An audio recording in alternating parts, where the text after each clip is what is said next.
అంతరంగ పరీక్షలో నిలిచేదెవరు అన్నది ఈరోజు మనం ఆలోచిద్దాం. అంతరంగ పరీక్షలో నిలిచేదెవరు? దేవుని పిల్లరా, దేవుడు అనగానే ఈరోజు లోకం చాలా చిన్నవాడిగా అర్థం చేసుకుంది. మనుషులను వేషధారణతో కూడిన మాటలతో మనుషులను మెప్పించినట్టుగా, మనుషులను మాయ చేసినట్టుగా దేవుడిని కూడా మెప్పిద్దాము, దేవుడు కూడా మన మాటలకి పొంగిపోతాడు అని దేవుడి విషయంలో మనిషి చాలా చిన్నవాడిగా అంచనా వేశాడు. మనసులో ఒకటి ఉంచుకొని పైకి ఒకటి మాట్లాడుతూ మనుషులను మోసం చేసినట్టుగా దేవుడు కోరుకున్న భక్తి హృదయంలో లేకుండా వేషధారణ భక్తితో దేవుడిని మెప్పించగలను అని అనుకుని తన అనుదిన జీవితాన్ని భూమి మీద కొనసాగించుకుంటూ వెళ్ళిపోతున్నాడు. దేవుడి వాక్యం హృదయాన్ని గద్దించినప్పుడు, హృదయంలో పాపం ఉందని తనకు తాను తెలిసిపోయినప్పుడు, ఆ పాపాన్ని విడిచిపెట్టి లేదా ఆ బలహీనతలో కృంగిపోతున్నప్పుడు దేవా నన్ను క్షమించు అని అడగవలసిన వాడు రొమ్ములో పాపాన్ని కప్పుకుంటున్నాడు, పైకి భక్తిపరుడిగా నటిస్తున్నాడు. నేను చాలా గొప్పవాడిని అన్నట్టుగా తనను తాను మోసం చేసుకుంటూ దేవుడు కూడా నా భక్తిని మెచ్చుతాడులే, ప్రజలను ఎలాగైతే రొమ్ములో ఉన్న పాపం కడుక్కోకుండా ప్రజల ముందు మంచివాడిగా గొప్పవాడిగా ఎలాగైతే నటించి ప్రజలను మెప్పిస్తున్నానో, పరలోకంలో ఉన్న దేవుడు కూడా ఇలాగే ప్రజలు మోసపోయినట్టుగానే మోసపోతాడు, నన్ను కూడా భక్తిపరుడు అని అనుకుంటాడు అన్న మాయలో ఉన్నాడు. ఈరోజు మీరు చాలా జాగ్రత్తగా వాక్యం వినాలి, చాలా జాగ్రత్తగా. దేవుడి యొక్క పరిశీలన మానవుల పైన ఎంత తీవ్రంగా ఉందో ఈరోజు మీకు అర్థమవుతుంది. మనిషిని ఎంత నిశితంగా దేవుడు పరిశీలిస్తాడో, ఒక వ్యక్తిని భక్తిపరుడు అని కానీ, ఒక వ్యక్తిని మంచివాడు అని కానీ దేవుడు సాక్ష్యం ఇవ్వాలి అంటే ఆయన వేసే కొలమానం ఎంత తీవ్రంగా ఉందో, మనుషుల భక్తికి కానీ, మంచితనానికి కానీ, యథార్థతకు కానీ, నీతికి కానీ దేవుడు వేసే కొలమానం ఎంత లోతుగా ఉందో ఈరోజు పాఠంలో మీకు అర్థమవుతుంది. దేవుని పిల్లలారా, దేవుడి ముందు యథార్థంగా లేకపోతే, దేవుడి ముందు దేవుడు కోరుకున్న నీతిమంతుడిగా మనం బ్రతకకపోతే దేవుడు చాలా తీవ్రమైన శిక్షలోనికి మనుషులను పంపిస్తాడు. మానవుడు దేవుడి ముందు నటించటానికి అస్సలు వీలు పడదండి. వేషధారణ దేవుడి ముందు కట్టడానికి అస్సలు కుదరదు. కారణం ఏంటంటే మనుషులు లాంటి వాడు కాదు దేవుడు. మీరు చూడండి, చాలామంది రాజకీయ నాయకులు కానీ, చాలామంది వ్యాపారవేత్తలు కానీ, వారు ప్రారంభంలో సమాజానికి ఏదో సేవ చేస్తున్న వారిగా, గొప్పవారుగా కనబడతారు. కొద్ది రోజులు గడిచేసరికి వాళ్ళ అసలు రూపం బయటకు వస్తుంది. సేవ ముసుగులో మోసం చేశాడు అని, లేదంటే వ్యాపార ముసుగులో చాలా అక్రమాలకు పాల్పడ్డాడు అని కొద్ది రోజుల తర్వాత బయటకు వస్తుంది. అప్పటి వరకు సమాజం చాలా గొప్పవాడిగా తను చూస్తుంది, చాలా మంచివాడిగా చూస్తుంది. దేవుడు ఏమైనా ఇలాగా మనుషుల విషయంలో మోసపోతాడా? దేవుడు ఏమైనా ఇలాగా మనుషులు కొద్ది కాలం అతను గొప్పవాడు అన్నట్టుగా వెలిచూపును బట్టి, లేదంటే బాహ్య రూపాన్ని బట్టి దేవుడు తీర్పులు తీర్చి భక్తిపరుడనో గొప్పవాడనో మన గురించి దేవుడు ఏమైనా సాక్ష్యం చెప్తాడా అంటే అస్సలు కుదరదండి. దేవుడి దగ్గర ఇవేవి, నీ యథార్థత ఏంటో, నీ భక్తి ఏంటో, దేవుని ఎడల నీకున్న విశ్వాసం ఏంటో దేవుడు ఇట్టే పసిగట్టగలడు. దేవుడిని మోసం చేయలేం, మనల్ని మనం మోసం చేసుకోలేం. చాలామంది ప్రభు దగ్గరికి వస్తారండి. ప్రభు దగ్గరకు వచ్చింది హృదయపూర్వకంగా ప్రభువుని నమ్మి బ్రతుకుని మార్చుకొని దేవుడి కొరకు బ్రతుకుతామని వచ్చేవారు కొద్దిమంది ఉంటారు. నిన్నటి దినం నేను చెప్పినట్టుగా వాళ్ళ భక్తిలో ఏదో లాభం ఉంటుంది. చాలామంది భక్తిలో లాభాపేక్ష ఉంటుంది. వాడి మనసులో లాభం ఉంటుంది, కానీ పైకి భక్తిపరుడుగా నటిస్తూ ఉంటాడు దేవుని ఎదుట. దేవుడు పట్టేస్తాడు. నేను చివరి దినం మీకు చూపించిన వచనం అదే. వారి నోటి మాటలతో ప్రేమ కనపరుచుదురు, కానీ వారి హృదయము లాభమును ఆపేక్షించుచున్నది అన్నట్టు. అంటే పైకి కనపడలేదు, అది ఆ లాభాపేక్ష హృదయంలో ఉంది. పట్టుకున్నాడు దేవుడు. దేవుడు అనగానే అంతరంగాన్ని పరీక్షిస్తాడు. అంతరంగము అనగానే నీ లోపల నీకు తెలియని మనిషి ఒకడు ఉన్నాడు, అతనే అసలైన మనిషి, అదే అసలైన మనసు. అంతరంగ పురుషుడు అంటాడు దేవుడు బైబిల్లో. హృదయం, మనస్సు. ఇప్పుడు నువ్వు లోతుగా ఆలోచిస్తారండి, దేవుడు మాటలు లోతుగా ఆలోచిస్తే ఈ హృదయంలో, ఈ మనసులో నీకున్న ఆలోచనలు కానీ, నీకున్న ప్రణాళికలు కానీ, నీకున్న ఉద్దేశాలు కానీ, నీ మనసులో ఏవేవైతే ఉంటున్నాయో అవన్నీ కూడా దేవుడికి తెలిసిపోతాయి. మనుషులకు తెలీదు. మనుషులను మాయ చేయొచ్చు, మనుషుల ముందు మంచి వాళ్ళగా నటించవచ్చు. చాలా మంది సొసైటీలో పబ్లిక్లోకి వచ్చేసరికి ఒకలా ఉంటారు, వాళ్ళ ఇంట్లో ఒకలా ఉంటారు. మీకు తెలియదు కాదు, చాలా మంది. అతనికి 2 రూపాలు ఉంటాయి. ఒక రూపమేమో బయట తిరుగుతూ ఉంటుంది, అందరి ముందు నవ్వుతూ, అందరి ముందు పలకరించుకుంటూ, ప్రేమగా, అసలు కోపమే లేనట్టుగా, గాంధీ తాత కనబడినట్టుగా కనబడతాడు ప్రజలందరి ముందు. అతను ఒరిజినాలిటీ ఏంటో మీకు తెలియాలంటే ఇంటికి వెళ్ళాలి. ఇంట్లో అరుస్తాడు, కేకలేస్తాడు, కోపిష్టి. కానీ ప్రజల ముందుకు వచ్చేసరికి ప్రజలు ఏమనుకుంటారు అని ఆ కోపాన్ని గుండెల్లో అలాగ అణుచుకుంటూ అందరి దగ్గర మామూలుగా ప్రేమమూర్తిగా నటిస్తూ ఉంటాడు. ఇది వేషం కట్టడం అంటారు. ఏమండి, ఈ వేషం కట్టిన సంగతి ప్రజలకు తెలియదు, కానీ అలా ఆవిడికి తెలుసు. ఆవిడికి తెలుసు. బయట అలా ఏమండి అలా నెమ్మదిగా గాంధీ తాతలా ఉంటే ఈవిడ లోపల ఏమనుకుంటుంది చెప్పండి? బా, ఏమని నటిస్తున్నావు అయ్యా, నీ ఒరిజినాలిటీ నాకు తెలియదు అంటది ఈవిడ. అసలు ఇంట్లో ఉన్న ఈవిడికే మన ఒరిజినాలిటీ తెలిసిపోతే పరలోకంలో ఉన్న దేవుడికి తెలియదా? మోసం చేస్తావా దేవుడిని? బాగా ఆలోచించండి. బైబిల్లో మాట చూపిస్తాను నేను. సమూయేలు మొదటి గ్రంథం. ఇది మీరు చాలాసార్లు చదువుకున్న సందర్భమే, కానీ కరెక్ట్గా మీకు అర్థం అవడానికి ఈ వాక్య భాగం నాకు చాలా అవసరం అండి. దేవుడు సౌలు తప్పు చేసిన తర్వాత సౌలును తీసేశాడు రాజుగా. దేవుడు మాట వినటం లేదు అని సౌలును రాజుగా తీసేసిన తర్వాత సమూయేలు చాలా బాధపడిపోతున్నాడు, ఏడుస్తున్నాడు. ఒక రకంగా చెప్పాలంటే సౌలు అనే రాజును దేవుడు తీసేసినందుకు బాధపడుతున్నాడు. అయ్యో, మంచి రాజు బాగున్నాడు, దేవుడు తీసేసాడని బాధపడుతుంటే సమూయేలు ప్రవక్త దగ్గరికి దేవుడు వచ్చి అంటున్నాడు, అయ్యా సమూయేలు, నువ్వు ఎందుకు బాధపడతావు? నేను తీసేసిన వాడి విషయంలో నీకు ఇప్పుడు రాజే కదా కావాలి, నెక్స్ట్ వేరొక రాజుని ఆల్రెడీ సెలెక్ట్ చేశాను, వెళ్ళు అన్నాడు. ఎవరి దగ్గరికి వెళ్ళమన్నాడు? యెషయా కుమారుని దగ్గరికి వెళ్ళు అన్నాడు. అప్పుడు సమూయేలు అంటున్నాడు, అయ్యా నువ్వు రాజుగా సౌలును తీసేసావని తెలిసి నేను ఇంకొక రాజును అభిషేకించడానికి వెళుతున్నానని సౌలుకు తెలిస్తే నన్ను చంపేస్తాడు. మరేం చేయమంటారు అంటే, నేను చెప్పినట్టుగా చెయ్యి. నువ్వు పలానా ఊరికెళ్ళు, అక్కడ బలి ఇవ్వడానికి వెళ్తానని చెప్పు, అక్కడ బలిని అర్పించు, అక్కడికి యెషయాను రమ్మను, ఆ యెషయాను వచ్చేటప్పుడు తన కొడుకుని తీసుకుని రమ్మను, ఆ కొడుకులందరూ వస్తారు, అందులో ఒకడిని నేను నిర్ణయించుకున్నాను, నువ్వు వెళ్ళు అన్నాడు. అంతే, వచ్చాడండి.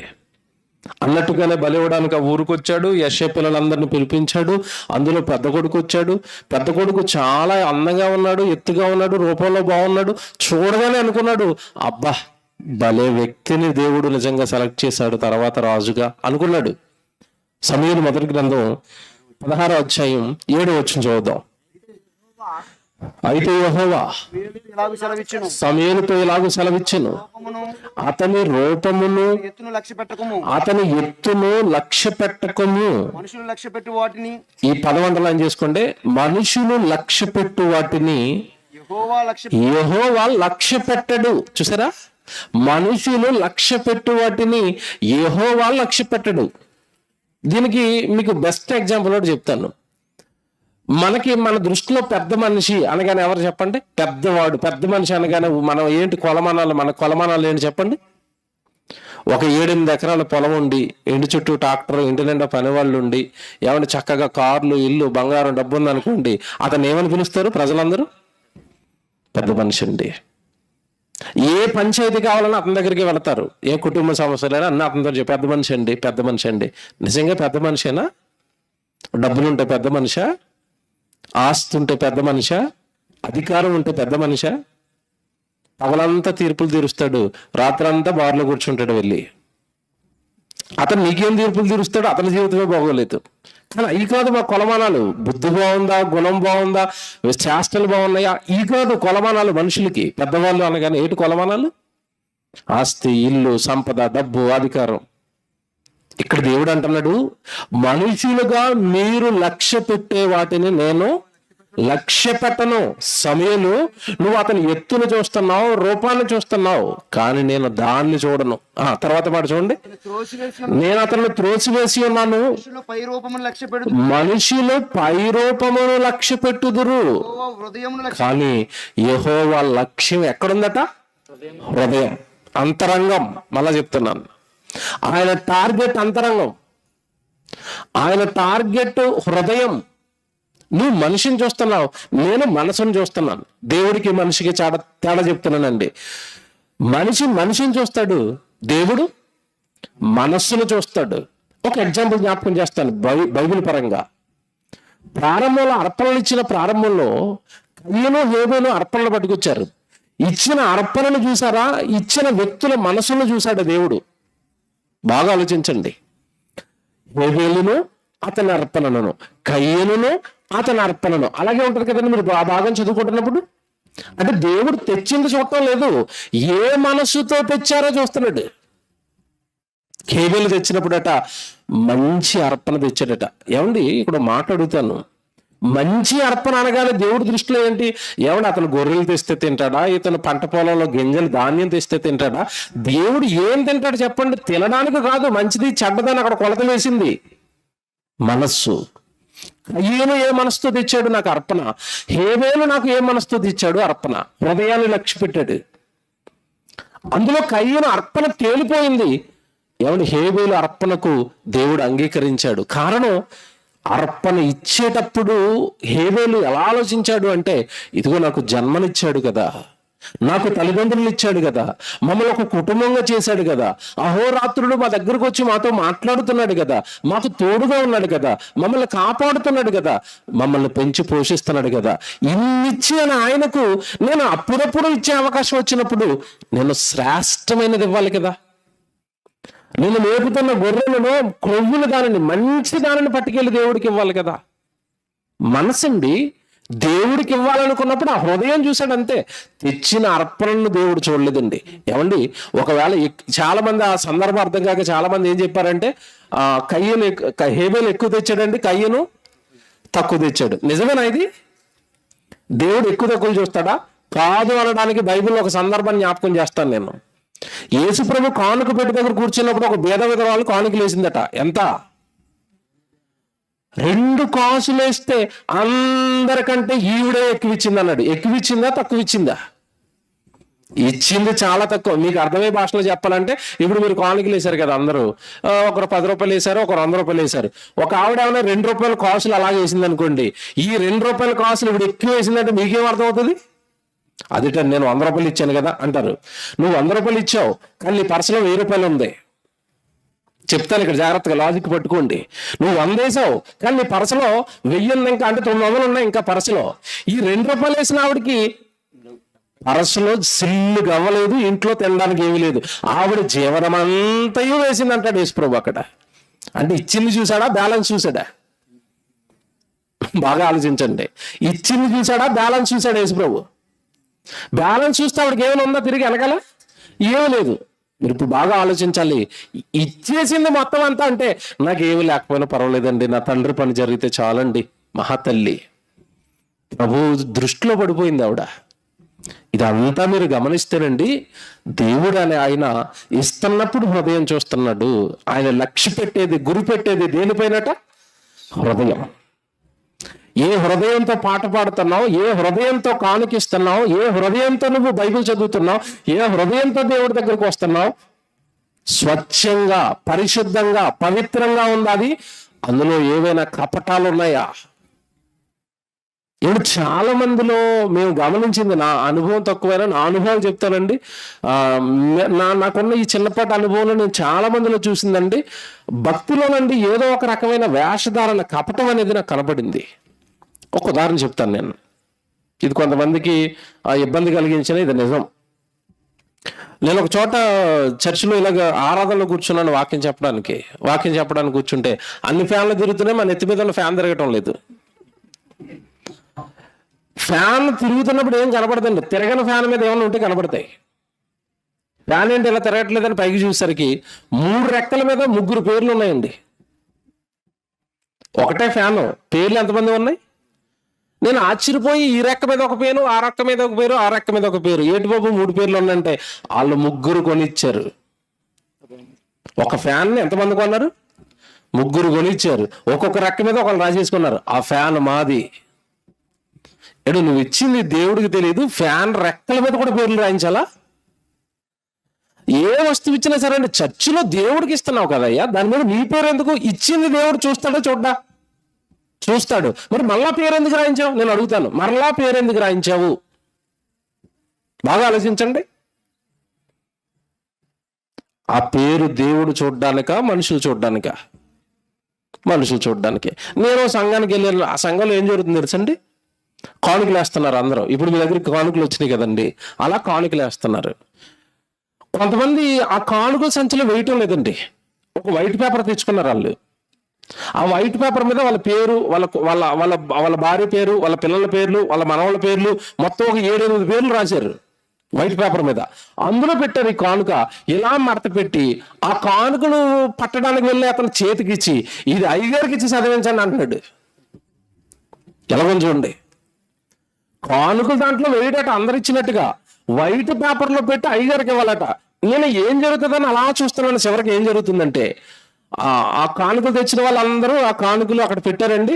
ఇప్పుడు లైన్గా చేతిలో ఒక 7-8 పేపర్లు ఉన్నాయి, ఒక్కొక్క పేపర్ అయ్యగారికి ఇస్తున్నాడు.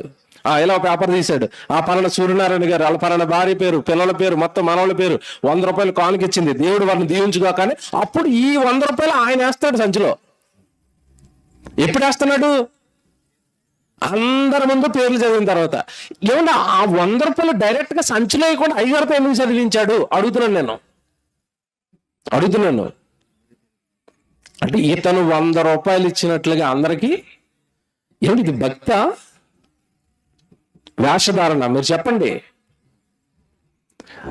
భేద విధవరాలు కానుకలు పెట్టును 2 కాసులు వేసినప్పుడు ప్రభు చూశాడే, నువ్వు వేస్తున్నది చూడ్డా, నువ్వు ఇస్తున్నది చూడ్డా. అంటే నీ భక్తి దేవుడి మీద, మనుషుల మీద, మనుషులు ఇచ్చే పొగడ్తల మీద. మనుషుల ముందు వేషం కట్టావా భక్తిపరుడుగా నటించడానికి? ఆలోచించండి.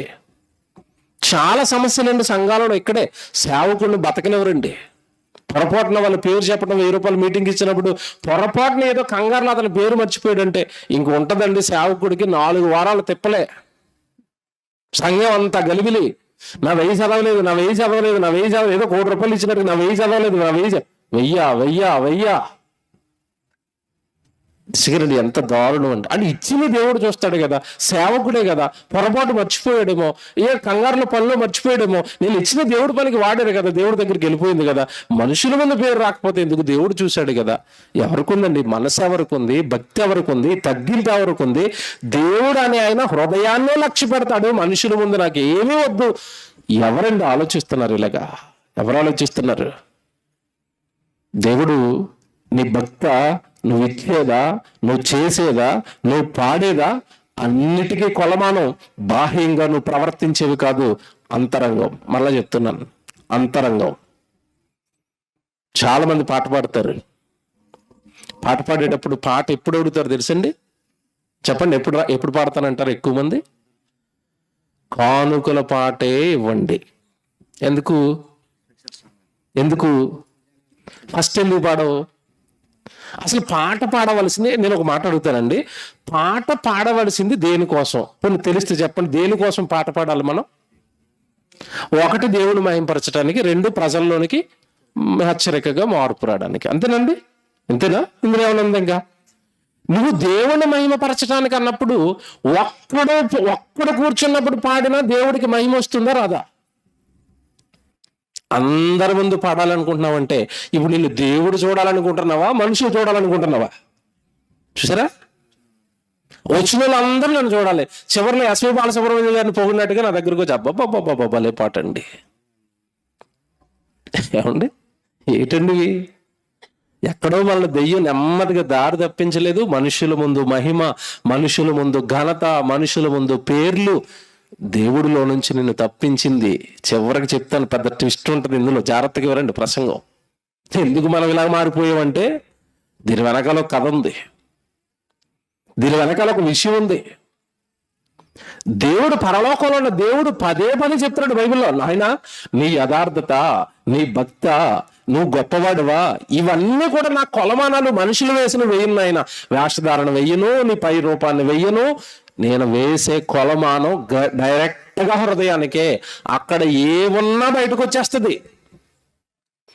కీర్తన గ్రంథం, ఈ మాట చూడండి, ఎంత భయం వేస్తుంది మాట చదివితే. కీర్తన గ్రంథం 7వ అధ్యాయం 7వ వచనం చదువుదాం.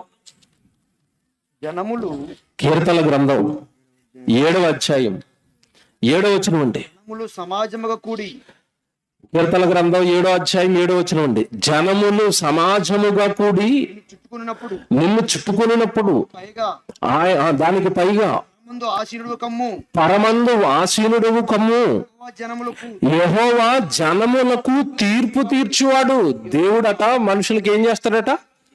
తీర్పు తీరుస్తాడు ప్రతి విషయంలో. అది భక్త, నువ్వు చేస్తున్న పాపాలా, నువ్వు ప్రవర్తిస్తున్న ప్రవర్తన, ప్రతి దాని విషయంలోనూ దేవుడు అనే ఆయన తీర్పు తీరుస్తాడు నీ నడతలను బట్టి. తర్వాత నా నీతిని బట్టి, నా యథార్థతను బట్టి, నా విషయంలో నాకు న్యాయము తీర్చును. జాగ్రత్తగా వినండి ఈ మాట. ఏ విషయంలో తీర్పులు తీరుస్తాడట దేవుడు? నా నీతిని బట్టి, నా యథార్థతను బట్టి. ఏమండి, నీతి యథార్థత బాహ్యంగా కనబడుతుందా, హృదయంలో ఉంటుందా? ఎక్కడ ఉంటుంది ఇవన్నీ? హృదయంలో. ఆ కిలకిలసరి చూడండి అంటాడు, నా నీతిని బట్టి, నా యథార్థతను బట్టి, నా విషయంలో నాకు న్యాయము తీర్చుము. హృదయములను అంతరింద్రియములను పరిశీలించు నీతి గల దేవా. అంటే ఇప్పుడు దేవుడనే ఆయన కొలమానం, దేవుడనే ఆయన తీర్పులు, దేవుడనే ఆయన నీతిమంతుడిగా, యథార్థవంతుడిగా మనిషిని తీర్పు తీరుస్తున్నాడు. అంటే దేనిని బట్టి? కొలమానం ఏంటి దేవుడికి? కొలమానం ఏంటండి దేవుడికి? హృదయం. మనుషులు చూడండి మోసపోతారండి.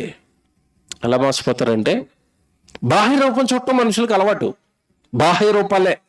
ఇప్పుడు చూడండి, సినిమా హీరోలు డైలాగులు వేస్తారు, ఆ డైలాగులకి ఎంతమంది ఫ్యాన్స్ ఉంటారండి. అన్యాయం ఎక్కడ జరిగినా అరగంటలో అక్కడ నేను ఉంటానంటాడు సినిమాలో. హీరో డైలాగు ఏటట? అన్యాయం ఎక్కడ జరిగినా అరగంటలో అక్కడ నేను ఉంటానంటాడు. వీడు ఇంట్లోకి వెళ్ళండి, వాడు ఒరిజినల్ రియల్ లైఫ్ లో కాకుండా రియల్ లైఫ్ లోకి వెళ్ళండి, మొత్తం అన్యాయాలే. మీ పేరు చెప్పండి, మీకు అర్థమవుతుంది. ఒక సినిమా యాక్టర్ అండి, అసలు ఆడవాళ్ళ గురించి సినిమాల్లో డైలాగులు చెప్తాడండి. అసలు ఆడపిల్లలకి అన్యాయం జరిగితే నేను సహించలేను అంటాడు, ఎవరికి అన్యాయం జరిగినా నేను సహించలేను అంటాడు, అసలు నేను నీతికి న్యాయానికి నిలువుట అర్థం అంటాడు సినిమాల్లో డైలాగులు. సినిమాల్లో ఇల్లు డైలాగులు కొట్టి ఒకనొక రాజు రాత్రి అండి శుభ్రంగా మందు తాగేసండి, ఎదురుగా ఉన్న నిర్మాతను గన్నెట్టి కాల్చేసాడు. ఏమంటే ఇప్పుడు గన్న పెట్టి కాల్చేసిన తర్వాత అది as per act, as per చట్ట ప్రకారం అది నేరం, జైల్లో వేయాలి అతన్ని, కాల్చిన అతన్ని. కానీ జైల్లో వేసిన తర్వాత అండి ఈ లోకంలో న్యాయం జరగదు. లోకంలో ఒక చట్టం గురించి ఒక సామెత ఉంది. చట్టం ఉన్నవాడికి ఏటట? చుట్టం. కోర్టులు ఉన్నాయి, హీరో. అప్పుడు ఏం చేశాడు తెలుసండి? అవతల వ్యక్తిని కాల్చేసి, అది క్రైమ్ అయితే, నేరం అయితే ఎలా తప్పించారు తెలుసండి? అతన్ని ఎలా తప్పించారు తెలుసా? చట్టంలో లూప్ హోల్స్ ఉంటాయి, వాటిని వాడుకుని తప్పించేశారండి ఆ కేసులోంచి. ఎలా తప్పించారంటే, మా ఓడికి మెంటల్ అండి, సైకలాజికల్ గా సరిగా ఉండదు, అప్పుడప్పుడు పిచ్చి పనులు చేస్తాడు, అంతకుముందు 2 సార్లు పిచ్చి ఆసుపత్రిలో ఉంచాము, ఆ పిచ్చిలో కాల్ చేశారండి, మీరు క్షమించాలి, మరి మెంటలోడ్ కింద మేము సర్టిఫికేట్ తెచ్చాం డాక్టర్ దగ్గర నుంచి అని. ఆ పిచ్చి ఆసుపత్రిలోంచి అతను మెంటలోడ్ అని ఒక సర్టిఫికేట్ తెచ్చి బయట తెచ్చారు. ఇవన్నీ లోపల జరిగినాయండి, బయట ప్రపంచానికి తెలీదు. అంటే నేను ఎందుకు చెప్పాను తెలుసండి, మనుషులు బాహ్య రూపాన్ని చూస్తున్నారు, హీరో అంటున్నారు, డైలాగులు అంటున్నారు, ఏమంటే ఫైటింగ్లు అంటున్నారు. దానికే కదండి ఈరోజు ప్రపంచం అంతా ఫ్యాన్స్ అండి. కానీ అలా ఒరిజినల్ రియాలిటీలోకి వెళ్తే అన్ని నేరాలు, ఘోరాలు, పాపపు జీవితాలు వాళ్ళవి. దేవుడనే ఆయన ఇలా పై రూపాన్ని బట్టి, డైలాగులను బట్టి, మాటలను బట్టి తీర్పు తీరుస్తాడా? భక్తిపరుడుని గొప్పవాడు అంటాడా? అంటే మనుషులు వేసిన కొలమాను నేను వెయ్యను. నా ఆలోచన, నేను ఏదైనా తీర్పు తీర్చాలంటే డైరెక్ట్గా నేను దేన్ని పట్టుకుంటానంటున్నాడు? హృదయం. ఇప్పుడు హృదయాన్ని పరిశీలించే దేవుడు హృదయాన్ని బట్టే, హృదయంలో ఉన్న వాటిని బట్టే భక్తిపరుడుగా కానీ భక్తిపరురాలుగా కానీ తీర్చిదిద్దుతాడన్న సంగతి ఏమంటే బైబిల్లో ఉన్న పాత నిబంధనలో ఉన్న అందరి భక్తులకి తెలుసండి ఈ విషయం. భక్తులందరికీ ఈ విషయం తెలుసు. భక్తిపరుడు అయితే నీకు ఈ విషయం తెలియాలి. ఈ రాత్రి దేవుడు అందుకే చెప్పిస్తున్నాడు నీతో. నిజంగా నువ్వు భక్తిపరుడుగా దేవుడు ఉన్న పరలోకానికి వెళ్ళాలనుకుంటే ఈ రోజు రాత్రి దేవుడు నీతో మాట్లాడుతున్న ప్రతి మాట ఆలోచించు. పాత నిబంధనలో ఉన్న ప్రతి భక్తుడికి తెలుసు, వేషం కట్టి దేవుడిని మోసం చేయలేము. ఖచ్చితంగా హృదయం మారిపోవాలి. హృదయం నిండిన దాన్ని బట్టే నోరు మాట్లాడుతుంది. నా మాటలు బాగుండాలంటే ముందు హృదయం చక్కపెట్టుకోవాలి. నా చేష్టలు బాగుండాలంటే ముందు హృదయాన్ని చక్కపెట్టుకోవాలి. హృదయాన్ని చక్కపెట్టుకోకుండా నేను పైన ఎంత వేషం కట్టినా దేవుడు పట్టేస్తాడన్న సంగతి భక్తులందరికీ తెలిసిపోయింది. అందులో ఒకరిద్దరు భక్తులు పరిచయం చేస్తాను నేను. వాళ్ళ జీవిత సాక్ష్యాలు ఎంత బాగా ఇస్తున్నారు అంటే దేవుడి గురించి, అయ్యో మాకు దేవుడు హృదయాలను పరిశీలించు దేవుడు అని మాకు తెలుసు, అందుకే మేము బాహ్య నేరాలు కాదు, కనీసం హృదయములోనికి కూడా పాపము రాకుండా, హృదయములోనికి కూడా కల్మషం రాకుండా మా హృదయాలను మేము చాలా భద్రపరుచుకుంటున్నాము అంటున్నారు భక్తులు. ఒక భక్తుని చూపిస్తాను. యోబు గ్రంథం మీరు తీయండి ఒకసారి. 16వ అధ్యాయం చూద్దాం. యోబు గ్రంథం 16వ అధ్యాయం 9వ వచనం చూద్దామండి బైబిల్లో.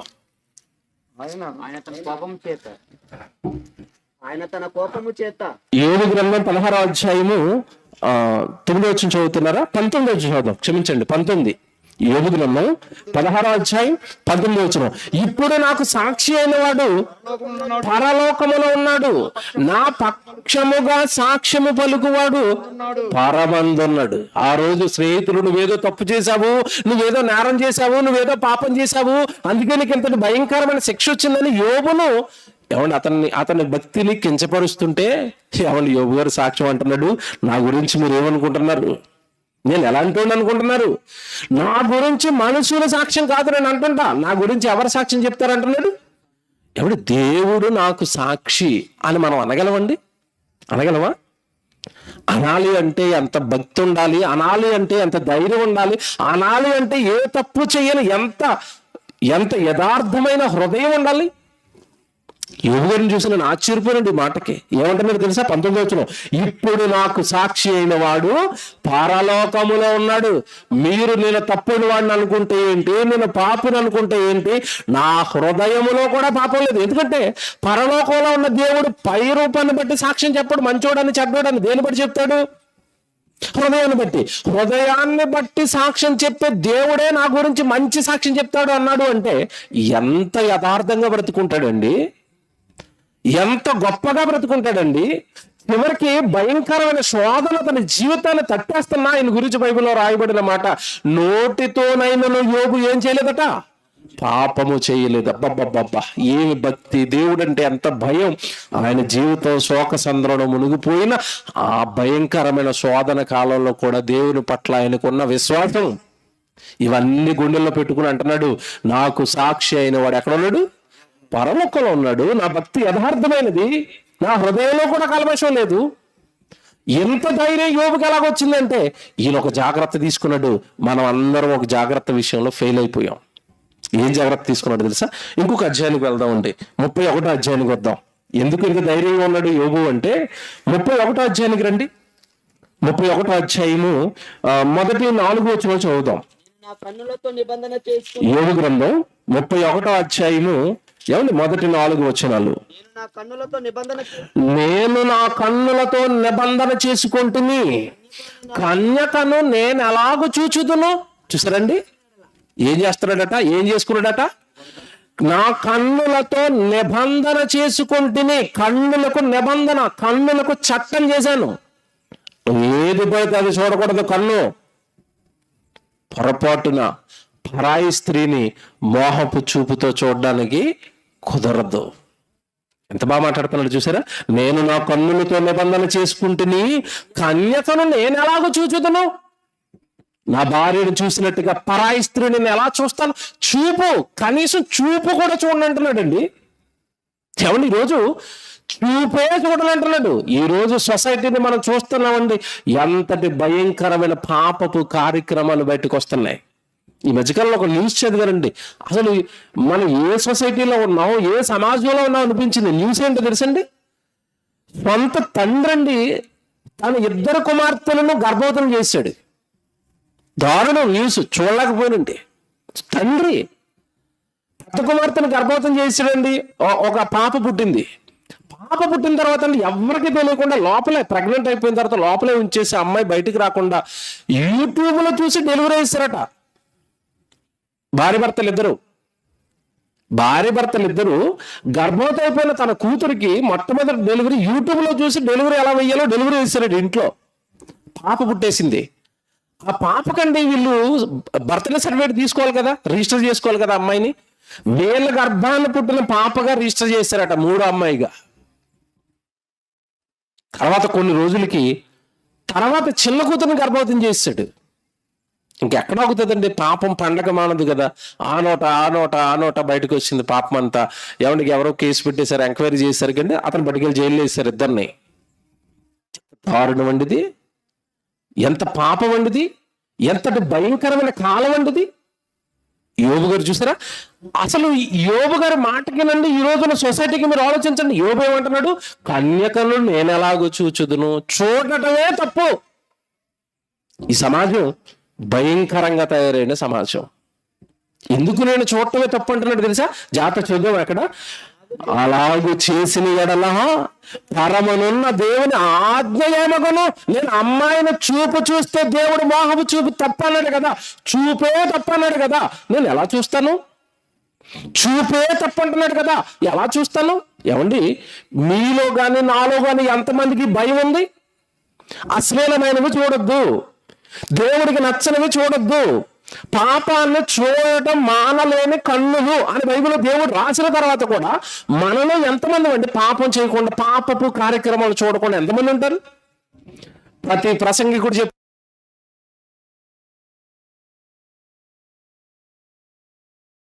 ఫేస్బుక్ చూడకండి, యూట్యూబ్ చూడకండి, మీలోనికి పాపం ప్రవేశిస్తుంది, దేవుడికి భిన్నమైన ఆలోచనలు మీ బుర్రలోనికి వచ్చేస్తాయి, అపవాది మీలో ప్రవేశిస్తుంది. ప్రతి సేవకుడు, ప్రతి బోధకుడు బొత్తుకుంటున్నా వాళ్ళు అలా చెబుతూనే ఉంటారు, వీళ్ళు ఇలా చేస్తూనే ఉంటారు. ఏ ఇంట్లో కావాలండి క్రైస్తవుల పేరుకి పెద్ద పెద్ద గోడలు కంటేసిన టీవీలు. ఇప్పుడు కొనుక్కోవడం తప్పలేదు, అందులో ఏమైనా ప్రతిరోజు దేవుడి వాక్యాలు వింటావా? దేవుడి పాటలు ఏమైనా చూస్తున్నావా?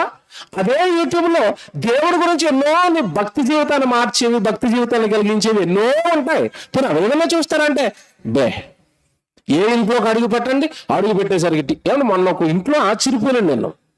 ఒక ఇంట్లో ఆ డోర్లు ఓపెన్ చేసి ఉన్నాయి, ఏమైనా అందరూ క్రైస్తవుల కుటుంబం అందరూ చూస్తున్నారండి. నేను ఆశ్చర్యపోయిన సంగతి ఏంటంటే చివరికాల కుక్క కూడా చూస్తుంది వాళ్ళ మధ్యలో కూర్చుని. కుక్క దాన్ని కూడా వాళ్ళ మధ్యలో కూర్చోబెట్టుకున్నారు, అది చూస్తున్నాడు అలా సీరియల్. నేను నవ్వుకొని చచ్చిపోయాను. అంటే సీరియల్ మనుషుల దగ్గర నుంచి ఎవరికి కూడా అంటేసినాయి. ఇప్పుడు కుక్కకు కూడా సీరియల్ కావాలట, కుక్కకు కూడా టీవీ పెట్టాలట, ఆ టీవీ పెట్టకపోతే కుక్క ఊరుకోదట. చూడు ఎలా తయారైంది సొసైటీ. చివరికి మనిషి ఇలా పతనం అయిపోతుంటే యోబు గారు భక్తి ఎక్కడండి? కన్యకను నేను ఎలా చూచుదును, అలాగ చేస్తే పరమునున్న నా దేవుని ఆజ్ఞ మగును. దేవుడు వద్దన్నాడు కదా, దేవుడు వద్దనో నేను ఎలా చేస్తాను? దేవుడు చూడొద్దనో నేను ఎలా చూస్తాను? దేవుడు చెయ్యొద్దను పోయినా నేను ఎలా చేస్తాను? దేవుడు మాట్లాడొద్దన్నవి నేను ఎలా మాట్లాడుతాను? ఈ గీత, ఈ భయం, దేవుడి భయం మనలో ఎవరో గీత గీసుకుని బతుకుతున్నాం చెప్పండి. ఏమని మాట మాట్లాడితే దేవుడికి కోపం అట్టండి, దైవజనుడికి విరుద్ధంగా మాట్లాడితే మనకి శాపం అట్టండి, సహోదరుడికి భిన్నంగా మాట్లాడితే దేవుడికి కోపం అట్టండి, సహోదరులకు భిన్నంగా మాట్లాడకూడదు, సేవకుడి గురించి తప్పుగా మాట్లాడకూడదు, సంఘానికి వ్యతిరేకంగా మాట్లాడకూడదు, దైవ కార్యక్రమాలు జరుగుతున్నప్పుడు దానికి భిన్నంగా నేను మాట్లాడకూడదు, అవసరమైతే సహాయం చేయలేదు, నోరు మూసుకుని ఉండాలి. ఎంతమందికి భయం ఉంటుంది? చాలా మంది నోట్లో నాలుగు ఉంది కదా, నోట్లోంచి మాటలు వస్తున్నాయి కదా అని ఏది పడితే అది మాట్లాడటం, ఎవరు పడితే వాళ్ళ గురించి మాట్లాడటం. సేవకుడు లేడు, సోదరుడు లేడు, అసలు నోటికి అదుపే లేదండి ఈరోజు, అదుపు లేదు. కానీ యోబు గారి జీవితం చూసారా, ఎంత బాగుంది చూసారా? కన్యకను నేను ఎలా చూచుదును, అలా చూస్తే పరమునున్న నా దేవుని దృష్టికి నేను పాపినైపోతాను కదా. కిందంటాడు, ఉన్నత స్థలమునున్న సర్వశక్తిని స్వాస్యమే మగును, దుర్మార్గులకు విపత్తు సంభవించుటే కదా పాపము చేయు వారికి దురవస్థ కదా. 4 ప్రార్థనను ఎరుగును కదా, నా అడుగు జాడలన్నిటిని ఆయన లెక్కిస్తాడు కదా. దేవుడు ఆయన అన్ని చూస్తున్నాడు కదా. దేవుడు ఆయన అన్ని చూస్తున్నాడు కదా. నేను ఎలా తప్పు చేస్తాను, ఎలా చూస్తాను? కిందకు వచ్చేయండి. అలాగా కిందకు వచ్చేసిన తర్వాత అంటాడండి, కిందకు వచ్చేసిన తర్వాత మీరు 14 వచ్చిన చదవండి ఒకసారి. దేవుడు లేచినప్పుడు నేనేమి చేయుదును, దేవుడు లేచినప్పుడు నేనేమి చేయుదును, చేయనప్పుడు ఆయన విచారణ చేయనప్పుడు నేను ఆయనతో ఏమి ప్రత్యుత్తరం ఎత్తును అంటే, ఇప్పుడు యోబు గారికి ఉన్న భయం ఏంటి చెప్పండి? యోబు గారికి ఉన్న భయం ఏంటి? ఆయన విచారణ చేస్తాడు. ఎందుకు చూసావని అడుగుతాడు, ఎందుకు మాట్లాడేవని అడుగుతాడు, ఎందుకు ఆ పాపం చేసావని అడుగుతాడు. దేవుడు అనే ఆయన విచారణ చేస్తాడు. ఎవరికి ఉందండి ఈరోజు భయం చెప్పండి? నిజంగా బైబిల్ చేతిలో పట్టుకున్నారు కదా, దేవుడి సన్నిధిలో ఉన్నారు కదా, ఎంతమందికి ఉంది భయం? బైబిల్ చదువుకోవాల్సిన టైంలో బైబిల్ చదువుకోకుండా సీవీలు సీరియల్కి టైం ఇచ్చేస్తే దేవుడు నన్ను అడుగుతాడు కదా, లెక్క అడుగుతాడు కదా. ఎందుకు బైబిల్ చదవలేదు, ఎందుకు ప్రార్థన చేసుకోలేదు, ఎందుకు గుడికి వెళ్ళలేదు, ఎందుకు నీ సహాయం దేవుడికి ఇవ్వలేదు? ప్రతి దాంట్లోనూ దేవుడు విచారణ చేస్తాడన్న భయం ఎవరికి ఉందండి? ఎవరికి లేదు. అలా చదువుకుంటే 33కి వచ్చేయండి. 33 ఆదాము చేసినట్లు నా దోషములను దాచిపెట్టుకొని మహాసభలకు మహాసమూహములకు భయపడి కుటుంబముల తిరస్కారములకు జడిసియు నేను మౌనముగా నుండి ద్వారము దాటి బయలు వెళ్ళక రొమ్ములో నా పాపమును కప్పుకొని ఎడల పరమునున్న దేవుని దృష్టికి నేను చివరి మాట చూడండి, పరమునున్న దేవుని దృష్టికి నేను ఏమైపోతానట? వేషధారిని. రొమ్ములో పాపం కప్పేశాను, పైకి భక్తిపరుడుగా నటిస్తున్నాను. రొమ్ములో ఉన్న పాపం అలాగే ఉంటుంది. ప్రతి ఆదివారం గుడికి వస్తున్నాను, రొట్టె ద్రాక్షరసం తీసుకుంటున్నాను, తిరిగి సోమవారం వెళ్ళిపోయి అదే పాపం చేస్తున్నాను. ఆదివారం మళ్ళా విశ్వాసిగా భక్తుడిగా వచ్చి గుడిలో కూర్చుంటున్నాను. ఇది వేషధారణ కదా దేవుడి ముందు. నీ పాపపు కార్యక్రమాలను విడిచిపెట్టకుండా, నీ పాపపు పనులు విడిచిపెట్టకుండా, అక్రమాలు అన్యాయాలకు పులి స్టాప్ పెట్టకుండా, నీ బ్రతుకులో దేవుడికి నచ్చినవి ఎన్నో ఉన్నాయి. అది నీకు బాగా తెలుసు. నాకున్న బలహీనతలు నాకు బాగా తెలుసు. వాటిపైన నువ్వు నేను ఏం పోరాటం చేస్తానో దేవుడికి ఇవి నచ్చవు అని రొమ్ములో పాపాన్ని దాచుకుంటేనట, రొమ్ములో పాపాన్ని కప్పుకుంటేనట పరమునున్న దేవుని దృష్టికి మనం ఏమైపోతామట? వేషధారి. అంటే ఇప్పుడు మీరు బాగా లోతుగా ఆలోచిస్తే దేవుడు మనసు, దేవుడు ప్రతిసారి దేన్ని చూస్తున్నాడు? హృదయంలో ఏముంది? పాపం ఉందా? ఆ పాపాన్ని కడుక్కోవాలని అనిపించటం లేదా? ఆ పాపాన్ని విడిచిపెట్టడానికి దేవుడు సహాయం కోరి, దేవా పాపం తండ్రి విడిచిపెట్టలేకపోతున్నాను, నన్ను కరుణించండి, ఈ పాపాన్ని జయించే శక్తిని నాకు అనుగ్రహించండి. ఇది పాపం చేస్తున్నాను, మిమ్మల్ని బాధ పెడతాను, పైకి ప్రజలందరి ముందు మాత్రం భక్తిపరురాలుగా తిరిగేస్తున్నాను, నన్ను నేను మోసం చేసుకుంటున్నాను, మిమ్మల్ని మోసం చేస్తున్నాను, చచ్చిపోతే నరకానికి వెళ్ళిపోతాను తండ్రి.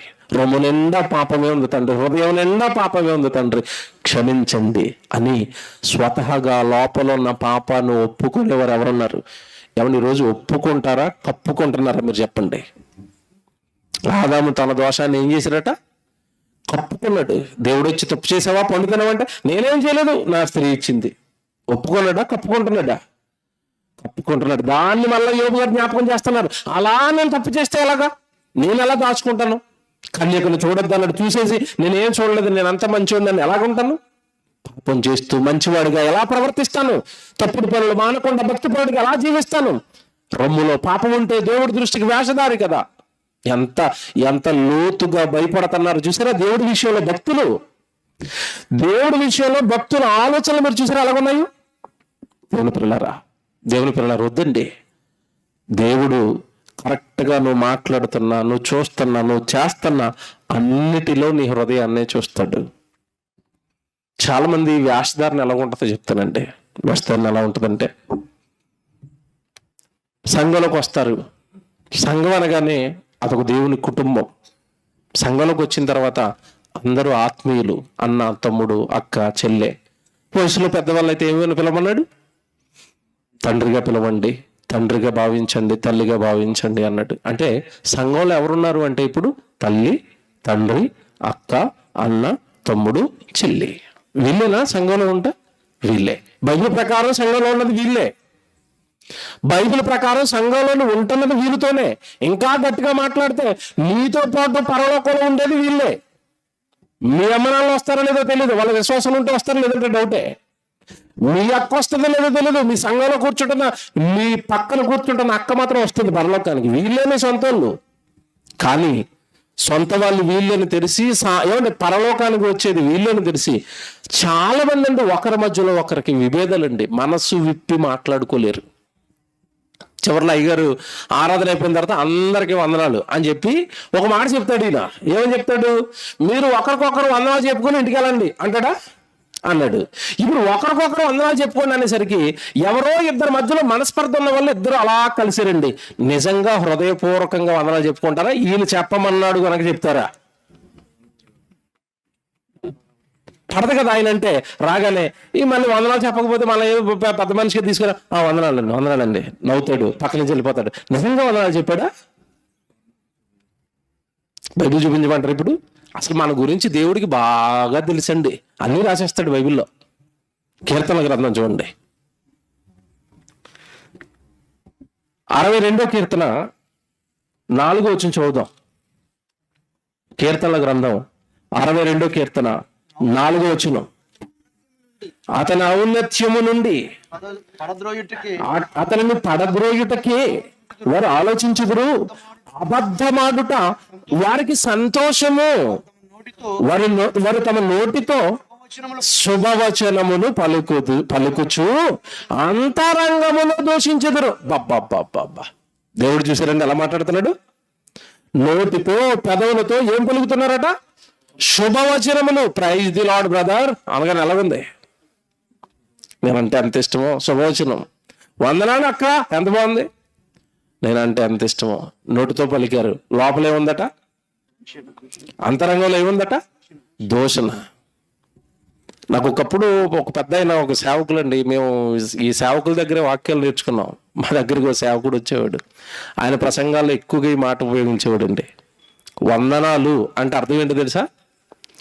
100 అనాలను ఉందట. మీకు అర్థమైందా? వందనాలు అంటే అర్థం ఏంటట? 100 అనాలను ఉంది. దేవుడు వందనాలు చెప్పమన్నాడు కాబట్టి చెప్తున్నాను, లేదంటే నిన్ను 100 అనాలను ఉందరా.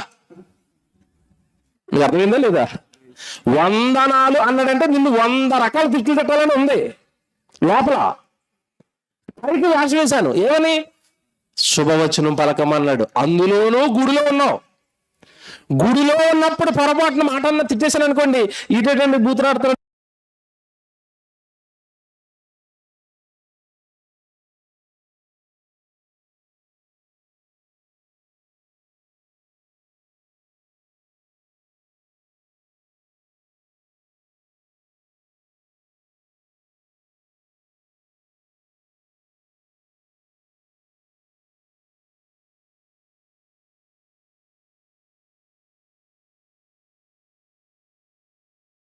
ముద్దులు పెట్టుకోండి. ముద్దులు పెడతారా? గుద్దులు గుద్దుకుంటున్నారా? ఎలాగుంది ఇప్పుడు? సంఘాలు ఎలా ఉన్నాయండి? ముద్దులా గుద్దులా? మీరు చెప్పండి. గుద్దులాటలు, గొడవలు. కారణం పైకి బాగానే ఉన్నాడు, అంతరంగం మాత్రం చెడిపోయింది. అంతరంగం చెడిపోయింది. ఏమన్నా ఇందాక తొలిలో మాట అన్నాను కదా, మనం అందరము ఇలాగెందుకు అయిపోయామో చెప్తాను.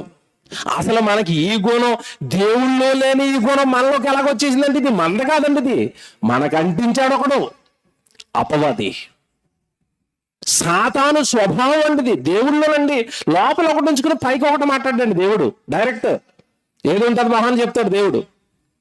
మరి లోపల ఒకటి ఉంచుకుని పైకి ఒకటి మాట్లాడి ఈ స్వభావం ఎవరిది అంటే ఇది అపవాదిది. ఎలాగండి చెప్తారంటారా? మీకు మాట్లాడుతానండి. అసలు అపవాదిని దేవుడు పరలోకం నుండి ఎందుకు తోసేశాడు? బాగా ఆలోచించండి. పాపం చేసింది, అంతేనా? అపవాది ఏం చేసింది?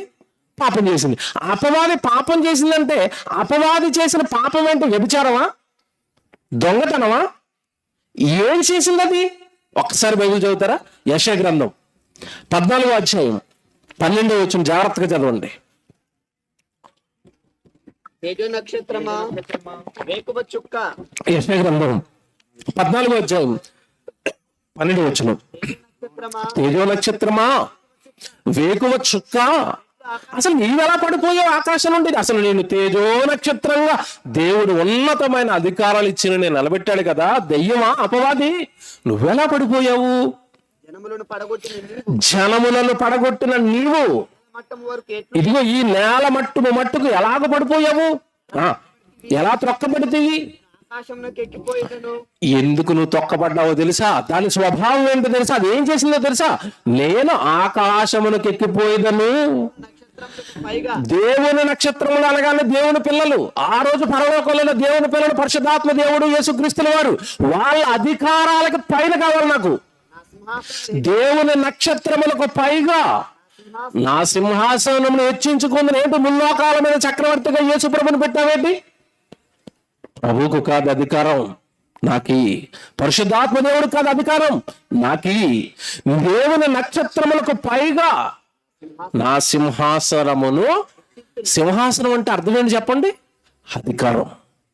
అంటే తండ్రి అయిన దేవుడు యేసుక్రీస్తుల వారిని పక్కకు పెట్టుకుని సర్వం ఆయనకు అప్పగించి సర్వ సృష్టికి ఆయన చేత చెప్పించి అన్నిటి మీద అధికారం ఇచ్చాడు కదండి. సృష్టి కార్యక్రమాల మీద పరిశుద్ధాత్మ దేవుడికి, యేసుక్రీస్తుల వారికి. అది తట్టుకోలేకపోతుంది. అది ఇంకా పైన అధికారం కావాలి నాకు. ఎక్కువగా మాట్లాడితే నాకు ఎలాంటి అధికారం కావాలంటే తండ్రి అయిన దేవుడితో సమానమైన సింహాసనం, సమానమైన అధికారం కావాలి నాకు. మాట్లాడతా చూడండి తర్వాత, మహోన్నతునితో నన్ను నేను సమానముగా చేసుకున్నాను అని నువ్వు మనస్సులో అనుకుంటావు కదా. ఈ కుట్ర అంతా ఎక్కడ చేసిందట? దెయ్యం బయట లోపల? ఏమండి ఎక్కడ చేసిందట? లోపల. దేవుడు సింహాసనం ఇచ్చి, దూతల మీద అధికారం ఇచ్చి, ప్రధాన దూతగా నిలబెట్టి, పైన యేసుక్రీస్తుల వారు, పరిశుద్ధాత్మ దేవుడు, తండ్రి అయిన దేవుడు ఉంటే ఈ దూతల మీద అధికారం ఏంటి? అధికారం కొడితే ఎవరి మీద కూడా అధికారం ఉండాలి నాకు. దేవుని పిల్లలకు పైగా మహోన్నతుడు అనగానే దేవుడితో నా సింహాసనం పక్కనే ఉండాలి. మేమిద్దరం సమానంగా ఉండాలి. దేవుడితో నేను కూడా సమానమే అని ఎక్కడ అనుకుందట? మనస్సులో. ఏమంటే పరలోకంలో ఉన్న దూత మనస్సులో అనుకుంటే అది ఎవరికి తెలిసిపోయింది? ఇప్పుడు నువ్వు అనుకుంటే తెలీదా?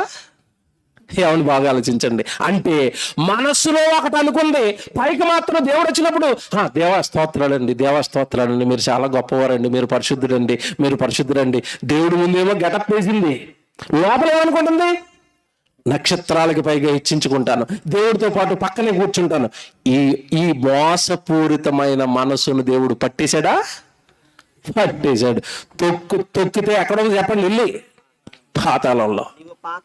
నువ్వు పాతాళములో, నరకములో ఒక మూలకు త్రోయబడితే ఎక్కడ తొక్కాడట?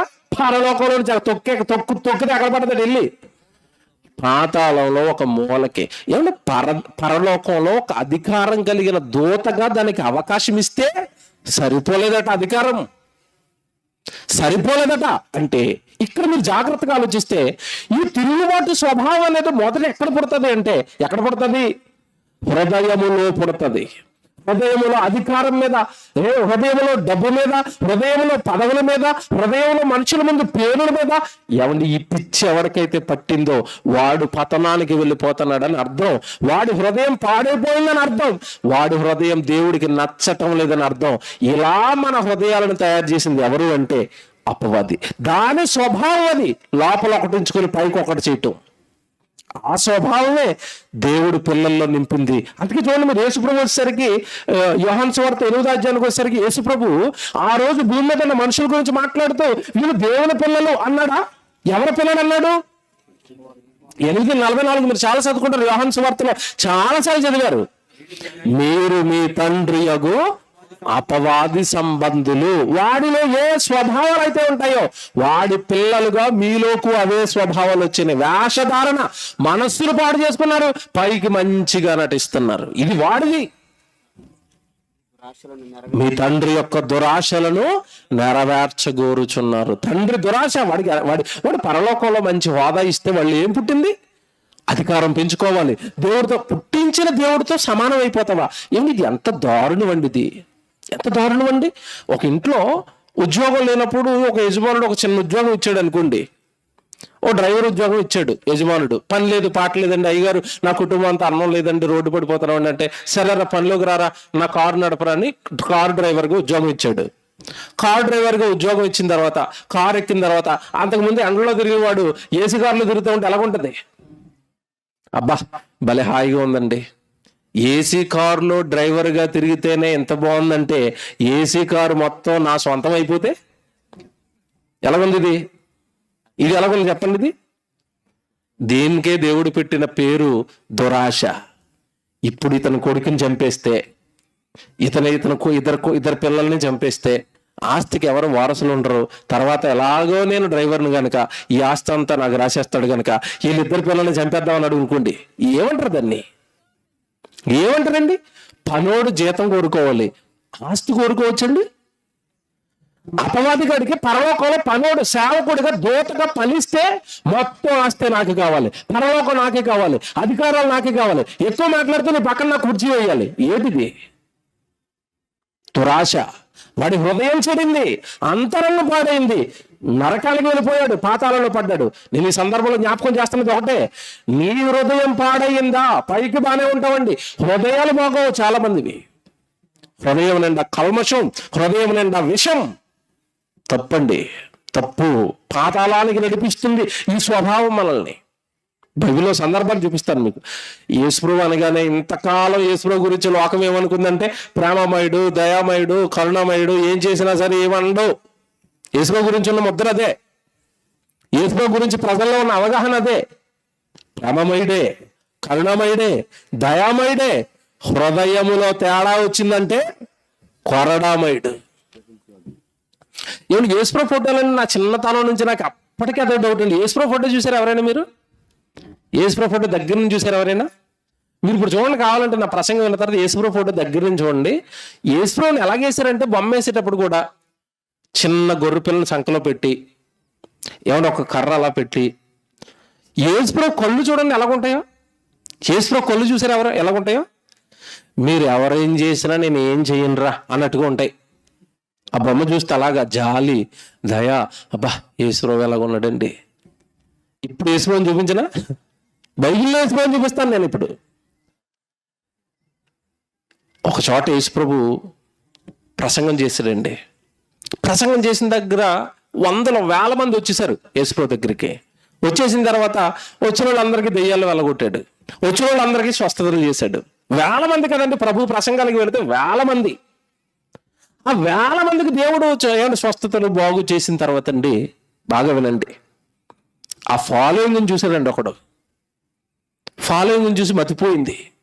అప్పుడు ఈ నీటి ఇంతమందికి బాగు చేసేస్తున్నాడు, ఇంతమందికి ఇలా స్వస్థతలు చేసేస్తున్నాడు. వెనకాల చూస్తేనేమో ఇటు 6 అటు 6 అసిస్టెంట్లు, ఎవరు శిష్యులు. ఎక్కడ 12 మంది బాడీ గార్డులు మెయింటైన్ చేస్తున్నాడు అంటే, ఇంతమంది ప్రజలు వస్తున్నారంటే ఇతను సేవ, ఇతను మరి ఫైనాన్షియల్ స్టేటస్ మామూలుగా ఉండదు అనుకున్నాడు.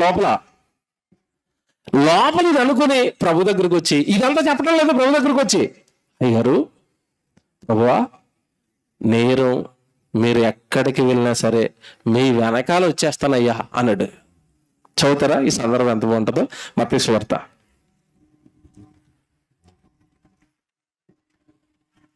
8వ అధ్యాయం చూద్దాం, 18వ వచనం చదువుతాం డైరెక్ట్ గా. మత్తయి సువార్త 8వ అధ్యాయం 18వ వచనం చూడండి. యేసు తన యొద్దలో ఉన్న జన సమూహమును చూచి అద్దరికి వెళ్ళవలనని వారికి ఆజ్ఞాపించాను. అంతటా ఒక శాస్త్రి, ఏమండి ఒక శాస్త్రి, అందరిని వెళ్ళిపోమన్నాడు. అందరూ వెళ్ళిపోతున్నారు. ప్రసంగం అయిపోయిన తర్వాత అందరిని వెళ్ళిపోమన్నాడు, వెళ్ళిపోతున్నారు. అందులోంచి ఒకడు వచ్చాడు, శాస్త్రి. వచ్చినవాడు శాస్త్రి, వెరీ గుడ్. అంతలో ఒక శాస్త్రి వచ్చి, బోధకుడా నువ్వు ఎక్కడికి వెళ్ళినను నీ వెంట వచ్చేదనని ఆయనతో చెప్పాను. ఏమన్నాడండి వీడు అడుగుతున్నది ఏంటి ప్రభుని? మీరు ఎక్కడికి వెళితే అక్కడికి వచ్చేస్తాను, ఏ ఊరికి వెళ్తే ఆ ఊరికి వచ్చేస్తాను, ఏ సభకి వెళితే ఆ సభకు వచ్చేస్తాను, మీ వెనకాలే తిరుగుతాను అన్నాడు. నేను మాట్లాడుతానండి, బైబిల్ చూడటం అనేసి నన్ను చూడండి. మీరు మీతో పాటు ఎవరైనా వస్తానన్నారు అనుకోండి, మీరేమంటారు చెప్పండి?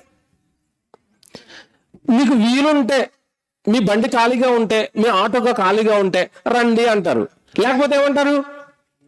లేదండి మేము వెళ్ళడమే కష్టంగా ఉంది, మిమ్మల్ని తీసుకెళ్ళడం అంటే మా ఆటోలో స్థలం లేదు, మా బండిలో స్థలం లేదు, మేము వెళ్ళడం దాంట్లో ఇరుగ్గా ఉంది, వద్దులేండి అంటారు. అంతేనా? మనం చెప్పే ఆన్సర్లు రెండు, రండి లేదంటే వద్దు. ఇప్పుడు వస్తానన్న వాడికి యేసుప్రభు ఏం చెప్తున్నాడు చూడండి. అక్కడ యేసుప్రభు ఏమంటున్నాడు చూడండి. యేసుప్రభు అంతటి యేసు నక్కలకు బొరియలను, ఆకాశ పక్షులకు గూళ్ళను, ఆకాశ పక్షులకు నివాస స్థలములను కలవు, కానీ మనుష్య కుమారుడు తలవాల్చుకోనటకైనను స్థలము లేదని. ఏమన్నా వాడు అడిగిన దానికి యేసుప్రభు చెప్తున్న దానికి ఏమైనా సంబంధం ఉందా? బాగా ఆలోచించండి. అంతటి శాస్త్రులు ఎక్కడికి వెళ్ళని వెనకాల చేస్తాను బాబు అంటే, అబ్బబ్బబ్బబ్బబ్బా ఇన్ని వేల మందికి ప్రసంగం చెప్తే ఒక్క భక్తుడు పుట్టాడండి నన్ను వెంబడించేవాడు. వచ్చేరా, నీకు బాగా నన్ను ప్రేమిస్తున్నావు కదా, నా వెనకాల రావాలనుకున్నా కదా, వచ్చే అన్నాడా? నక్కలకు బొరియలను అన్నాడు. మతిపోయింది ఆడికి మతిపోయి ఉంటుంది ఆ రోజు. అసలు నేను వీళ్ళు అడుగుతున్నది ఏంటి, నాకు ఇస్తున్న ఆన్సర్ ఏంటి? వాళ్ళిద్దరికి అర్థమవుతుంది. వీడేం అడిగాడు, ఆయన ఏం చెప్తున్నాడు, ప్రజలకి ఏం అర్థమవుతుంది, చదువుతున్నాడు మనకే అర్థమవుతుంది బాగా ఆలోచించకపోతే. వస్తానన్నప్పుడు రానాలి, లేదంటే వెళ్ళిపోవాలి. నక్కలకు బోరియలు ఈ డైలాగ్ ఎందుకు వేసాడని అడుగుతున్నాను నేను. అంటే యేసు ప్రభుని చూసి వీడు ఎలా ఊహించాడు అనుకుంటున్నారు? వేల మంది ప్రసంగాలకు వస్తున్నారంటే, కానుకలు పట్టినప్పుడు కానుకల సంచిలో కనీసం 10 రూపాయలు వేసిన వేల మంది వచ్చారంటే కనీసం 1,00,000, 2,00,000, 3,00,000 రావటం లేదు ట్రిప్కి. ఈ సభ అయిపోయిన తర్వాత సభకి అక్కడ ఒక 3,00,000 రావటం లేదు. మొత్తం మీద ఈయన చాలా రిచ్ అనమాట. ఈయన వెనకాల ఉన్న శిష్యులు చాలా రిచ్ అనమాట. ఇతని వెనకాల మనం వెళ్ళామంటే మన లైఫ్ సెట్ అయిపోద్ది, మనం కూడా రిచ్ అయిపోతాం, మనం కూడా ధనవంతులం అయిపోతాం అనగానే ఈడు ఆలోచించుకుంటున్నవన్నీ యేసుప్రభువుకి అర్థమైపోయి అంటున్నాడు. ఒరే నాయనా, నాకేదో ఉందనుకుంటున్నావు, మేడలు అనుకుంటున్నావు, మిద్దులు అనుకుంటున్నావు, ఇల్లు అనుకుంటున్నావు, బంగారం అనుకుంటున్నావేమోరా, కనీసం నక్కకైనా రాత్రిపూట పడుకోవడానికి బరువు ఉంటుందిరా, ఆకాశపక్షి పడుకోవడానికి గూడుందిరా శాస్త్రి. అంతే కదా అడుగుతున్నది ఎవరు అక్కడ? శాస్త్రి నేను రాత్రిపూట ఎక్కడ పడుకుంటానో నాకే తెలియదు. ఆల్రెడీ మా అమ్మ నాన్న ఇంట్లోంచి తరివేశారు. మా అన్నదమ్ములు అప్పుడప్పుడు పండగలకి ఇంటికి వెళ్తుంటే నీకు పిచ్చి పట్టింది, మతి చలించింది, మా దగ్గరికి ఎందుకు వస్తాను, బయటకు పోయి ప్రసంగాలు చెప్పుకొని ఆళ్ళ తరివేస్తున్నారు. అన్నదమ్ములు, క్షమించండి తమ్ముళ్ళు, తర్వాత పుట్టిన తమ్ముళ్ళు. అసలు తమ్ముళ్ళ ఇంట్లోకి రానివ్వక, అమ్మనాళ్ళ ఇంట్లోకి రానివ్వక, నేను ఎక్కడ ఉంటానో నాకే తెలియదు. అలాంటిది నన్ను నువ్వు ఓవర్గా ఊహించుకుంటున్నావు రా శాస్త్రి, ఓవర్గా ఊహించుకుంటున్నావు, నాకేమీ లేదు అన్నాడు. అంటే ఇప్పుడు చెప్తాను జాగ్రత్తగా వినండి, ప్రభు గురించి చెప్తున్నాను. ఇప్పుడు ప్రభు అనేసరికి అండి ఎవరిని పడితే వాళ్ళని యాక్సెప్ట్ చేయడండి, ఎవరిని పడితే వెంబడించండి అండు, ఎవరిని పడితే వాళ్ళని స్వీకరించడు. ఇంకా గట్టిగా చెప్పాలంటే ఎవరిని పడితే వాళ్ళని పరలోకానికి రానివ్వడు. యేసుప్రభు ఎలాంటి వ్యక్తో, యేసుప్రభు వస్తానంటున్న వాళ్ళు ఏం చూస్తాడో ఒక్కసారి బైబిల్ చూస్తారా? యోహాను సువార్త చూడండి ఒకసారి. యోహాను సువార్త 2వ అధ్యాయం మీరు చూడండి, 24వ వచనం చూద్దాం. యోహాను సువార్త. ఎందుకు ఈ మాట వాడుతూ అన్నాడు తెలిసింది యేసుప్రభుకున్న గుణం ఒకటి మీకు తెలియాలి. యోహాను సువార్త 2వ అధ్యాయం 24వ వచనం. అయితే యేసు అందరిని ఎరిగినవాడు కనుక ఆయన తన్ను వారి వశము చేసుకోలేదు. అండర్లైన్ చేసుకోండి, యేసు ప్రభును వశం చేసుకోవడం అంత ఈజీ కాదు. ఆయన ఎవరికి పడితే వాళ్ళకి వశుడవడు, ఎవరిని పడితే వాళ్ళని ప్రేమించడు, ఎవరిని పడితే వాళ్ళని రాందే పరలోకానికి వెళ్ళిపోదామని అన్నాడు. తెలియలేదండి ఇంతకీ యేసుప్రభు అందరిని ప్రేమించేస్తారు, అందరిని తీసుకెళ్ళిపోతారు. నో అండి, తప్పండి. ఇది ప్రభుకి అలాంటి స్వభావమే లేదు. ఆయన తనను అందరి వశము చేసుకోలేదు. ఆయన మనుషుని ఆంతర్యమును ఎరిగిన వాడు గనుక ఎవడును మనుషుని గూర్చి ఆయనకి సాక్ష్యం ఇయ్యనక్కరలేదు. ఏం చూస్తున్నాడట యేసుప్రభు? ఏం చూస్తున్నాడట? మనుషుని యొక్క ఆంతర్యమును ఎరిగినవాడు. ఆంతర్యం, అంతరంగం, హృదయం. శాస్త్రం వస్తానంటున్నప్పుడు ఈడు నిజంగా సేవకే వస్తానంటున్నాడా, ఆత్మను రక్షించడానికి వస్తానంటున్నాడా, లేదా నా దగ్గర వాక్యం నేర్చుకోవడానికి వస్తానంటున్నాడా? కాదు. లోకంలో ఉన్నట్టుగా, లోకంలో మనుషులకు ఉన్నట్టుగా ధన పిచ్చి, ధన ఆశతో ప్రభు వెనకాల వెళితే ఏదో ఆస్తి వస్తుంది అనుకుని వస్తానంటున్నాడు. నీ అంతరంగం నాకు తెలిసిపోయింది రప్పో, వద్దు, నువ్వు రావద్దు, నాకేమీ లేవు అన్నట్టు. ఏమన్నా నిజంగా అదే సందర్భం, నాకు టైం అయిపోయిన తర్వాత చదువుకోండి. ఆ మత్తయి సువార్త 8వ అధ్యాయంలోనే శాస్త్రం వస్తానంటే అసలు నాకు ఏమి లేదు, నా వెనకాల రావద్దు అన్నట్టుగా చెప్పాడు. వెంటనే కింద ఉంటుందండి, ఆయన దగ్గర ఉన్న శిష్యుల్లో ఒకడు, ప్రభువా కొంచెం మా నాన్నగారు చనిపోయారు, మా నాన్నగారిని పాత పెట్టుకుని వస్తాను, కొంచెం నాకు సెలవు ఇవ్వండి అని అడుగుతాడండి. సెలవు అడిగాడు. ఏ శాతలను చూచి నన్ను వెంబడించుము, మృతులు తమ మృతులను. ఏమండి ఇక్కడ పై సందర్భంలో ఒకడు వస్తానంటే పో అన్నాడు, కింద ఆల్రెడీ వెంబడిస్తున్న వాడు లోకంలోకి వెళ్తానంటే కుదరదు, నా వెనకాల రా అంటున్నాడు. అంటే ఇప్పుడు మీకు అర్థం అవ్వాలి, అందరిని రమ్మంటాడా యేసు ప్రభు? అందరిని అంగీకరించేస్తాడా? అందరిని తీసుకెళ్ళిపోతాడా పరలోకంలోకి? తప్పు. నీ హృదయం బాగుపడకపోతే, నీ ఆంతర్య శుద్ధీకరించబడకపోతే, ఆంతర్య శుద్ధి దేవుడికి కనబడకపోతే, నీ అంతరంగంలో దేవుడు అందరు మనుషులు దేవుడి పిల్లలేనండి, అందరిని ప్రేమిస్తానండి, అందరిని గౌరవిస్తానండి, అందరూ నా వాళ్ళండి అన్న భావన నీలోకి ఎప్పుడు వస్తుందో నువ్వు పరలోకంలో ఉండడానికి నీ హృదయం సిద్ధపడిందని అర్థం. దానికి ఇస్తాడు పరలోకం. ఎవడు వస్తున్న శాస్త్రంలో ఈ లోక సంబంధమైన యావే చావలేడు వాడికి, వాడే వస్తాడు పరలోకానికి. అందుకే నువ్వు వద్దురా, లోక ఆశలతో నిండిపోయిన వాడు నువ్వు, నాకెందుకు, నువ్వు నా సేవ ఏం చేస్తావు, నువ్వు వద్దు. ఇక దగ్గర ఉన్న శిష్యుడు లోకంలోకి వెళ్తానంటే వద్దు నాయన, మీ నాన్నగారు చనిపోయారు కదా, ఎలాగో పాతి పెట్టవలసిన వాళ్ళు పాతి పెడతారు, మనకి రేపు మీటింగ్ ఉంది, ఆ మీటింగ్లో నీ పని ఉంది, సేవ ఉంది, మనకి ఆత్మల రక్షణ ఉంది, మనకి వద్దు నాయన వెళ్ళొద్దు అన్నాడు. ఏమన్నా నేను అక్కడ ఆశ్చర్యపోయిన సంగతి అండి, ఆ కింద వాళ్ళలో పర్టికులర్గా వెళ్ళొద్దని ఎందుకు అంటున్నాడు అంటే, మీకు మాట అడుగుతాను, బాగా ఆలోచించండి. సువార్త పనిలో యేసుప్రభు వెనకాల ఉన్నాడండి. సువార్త పని అండి, అది ఏమన్నా జీతాలు ఇచ్చి పెట్టుకున్నాడా? ఎవడు వాళ్ళుగా త్యాగాలు చేసి యేసుప్రభు వెనకాల తిరుగుతున్నారా? త్యాగాలు చేసి తిరుగుతున్నారు. త్యాగాలు చేసి యేసుప్రభు వెనకాల తిరుగుతున్నవాడు నాన్న చచ్చిపోతే యేసుప్రభుని సెలవు అడగల? బాగా ఆలోచించండి. మీ చర్చిలో మీ సేవకులు పని అప్పగిస్తారు కదా, మీ చర్చిలో పని వదిలేసి బయటకు వెళ్తున్నప్పుడు ఎప్పుడైనా సేవకుడిని, అయ్యారు కొంచెం 2 రోజులు నేను రాలేనండి, చర్చి పనులు చేయలేనండి, నాకు కొంచెం సెలవు ఇస్తే వెళ్తానండి మా ఊరికి అని అడిగి సేవకుని ఊరికి వెళ్తారా మీరు ఎవరైనా? చెప్పండి. ఇప్పుడు సేవకుడిని అడిగి ఊరికి వెళ్తారా? సేవకుడిని అడిగి నిర్ణయాలు తీసుకుంటారా? ఎవరండి అంత భక్తి ఎవరికండి? ఆయన వెనకాల పడాలి. పని అప్పగించిన తర్వాత చేశారా, పెట్టారా, వెళ్ళారా, తుడిచారా, కుర్చీలు వేసారా, సేవకుని చూసారా, ఎన్ని బాధలండి సేవకుడికి. ఎవరైనా సెలవు అడుగుతారు, అయ్యారు కొంచెం ఈ పని మేము 2 రోజులు చేయలేమండి, ఎవరికైనా అప్పగించండి, మరలా అప్పటికప్పుడు చెప్తే మీరు ఇబ్బంది పడిపోతారు కదండి, కొంచెం సెలవు ఇప్పించండి, ఊరికెళ్ళి వచ్చేస్తామండి. అందుకు వాడిని వెళ్ళనివ్వటం లేదు. ఏమి భక్తి కొడుక నీకు, నేను నా నుంచి సేవ నుంచి బయటికి వెళ్ళాలంటే అది పోనీ ఏమన్నా చిన్న విషయం అంటే వాడు అడుగుతున్న సెలవు చిన్న విషయమా పెద్ద విషయమా? నాన్న చచ్చిపోయాడట. ఏమన్నా మీ ఇంట్లో ఎవరికైనా మీ నాన్న చచ్చిపోతే సేవకుడికి అడిగి వెళ్తారా, వెంటనే కారు కట్టేస్తారా? ఎవరికి మీటింగ్ ఉన్నా, సభ జరుగుతున్నా మాకు అవన్నీ ఎందుకు చెప్తారండి? నేను చేయకపోతే చర్చలు ఎవరు లేరా? మా నాన్న చచ్చిపోతే కూడా మీరు దేవుడి పని అంటారా? అందరూ ఈ రోజు అయితే సేవకుడిని చంపారండి.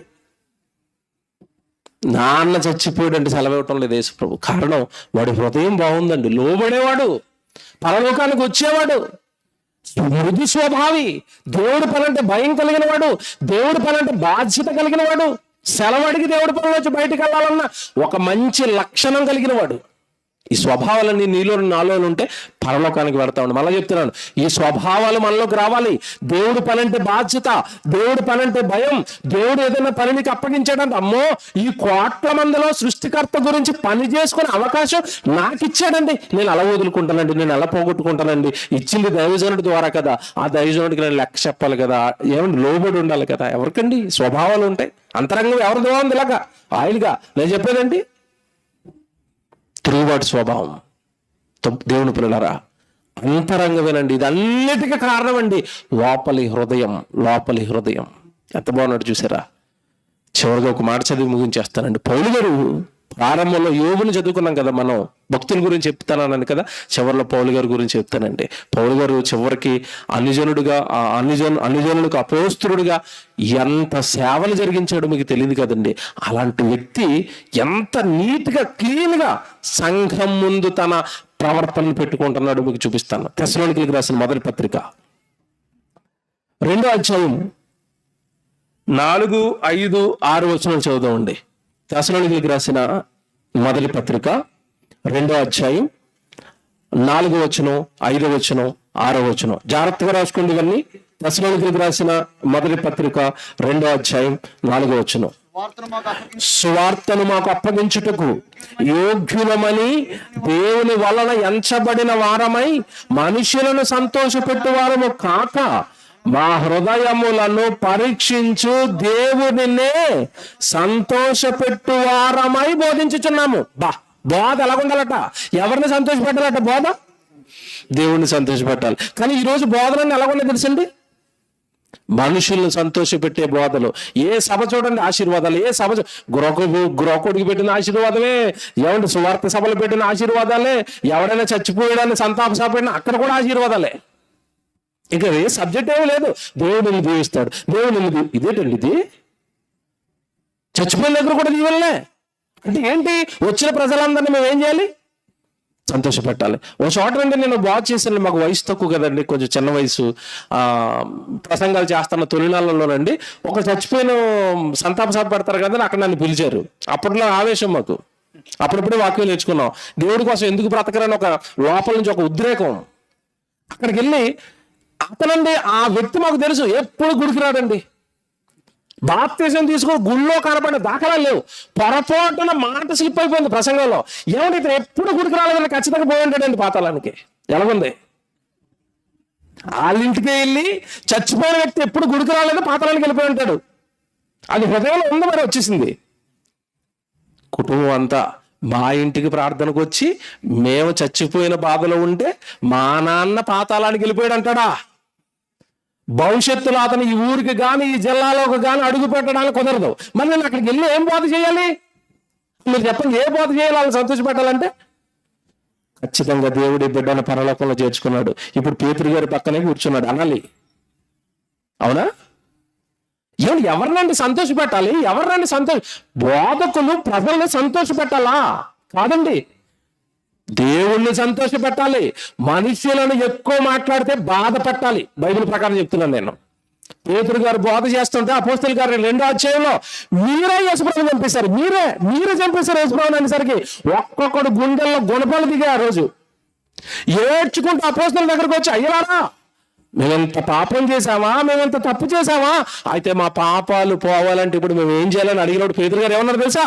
మీరు మారు మనసు పొంది మీ పాప క్షమాపణ నిమిత్తం ప్రతివాడు యేసుక్రీస్తు నామమున బాప్తిస్మాలో. ఏమన్నా ప్రసంగంతో బాధ పెట్టాడా, సంతోషపెట్టాడా? బాధ పెట్టాడు. ప్రజల్ని బాధ పెట్టాలి, దేవుడిని సంతోషపెట్టాలి. బాధకుడు చేస్తారా? 4వ అధ్యాయం చదువుతున్నారు కదా, హృదయములను పరీక్షించి దేవునినే సంతోషపెట్టు వారమై బోధించుచున్నాము. 5వ వచనం, మీరు ఎరిగి ఉన్నట్టు మేము ఇచ్చకపు మాటలనైనను ధనాపేక్షను కప్పు పెట్టుకుని వేషమునైనను ఎన్నడను వినియోగింపలేదు. ఇందుకు దేవుడే సాక్షి.